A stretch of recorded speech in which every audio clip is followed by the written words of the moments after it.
ராணுவத்தை கொடுத்துருச்சு. 100 விழுக்காடு அந்நிய முதலீடு வந்துருச்சு. காவல்துறையை கொடுக்காதுன்னு நினைக்கிறீங்களா? அவங்க தான் நல்லா உங்களை பராமரிச்சுக்குவாங்க. நீங்கள் போங்க, இன்னும் 10 வருஷம் இவங்ககிட்ட கொடுத்தீங்கன்னா கதையை முடிச்சு விட்ருவாங்க. எல்லாம் போயிடுச்சு. கல்வி, ஆசிரியர்கள், முதலாளிகள், தனியார் முதலாளிகளினுடைய பணியாளராக மாறிட்டாங்க. மருத்துவர்கள் தனியார் முதலாளிகளுடைய பணியாளர்களாக மாறிட்டாங்க.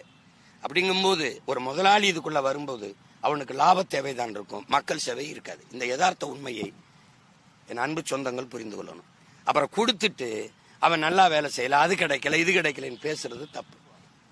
இப்போ துப்புரவு பொறியாளர் பணியாளர்களை கூட நம்ம வச்சுக்கிட்டு துப்புரவு செய்ய முடியல, நாடு குப்பமேட தானே ஆகும்.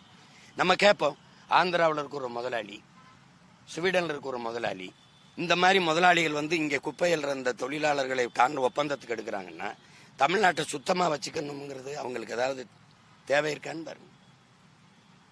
சரி, அவங்க கையிலிருந்து காசு கொடுப்பாங்களா? இல்லை, நம்ம கொடுக்குற பணத்தில் 2700 கோடி, 2700 ஒரு மாசத்துக்கு 270 கோடி அவங்க ஒதுக்குறாங்க. 1 கிலோ குப்பை அல்றதுக்கு தம்பி 12 ரூபா கட்டணம் போடுறாங்க. 1 கிலோ. மாநகராட்சி கழிவறை கழுவுறதுக்கு 350 ரூபா கட்டணம்னு போடுறாங்க. 350 ரூபாய் கழுவுறோம்னு போட்டு பணத்தை எடுக்கிறாங்க.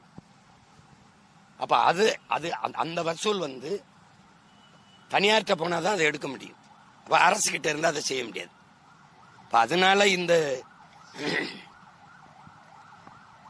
கொடுமையான ஆட்சி முறையை நீங்க ஒழிக்காம இதை நம்ம பேசி எந்த பயனும் கிடைக்க போறதில்லை.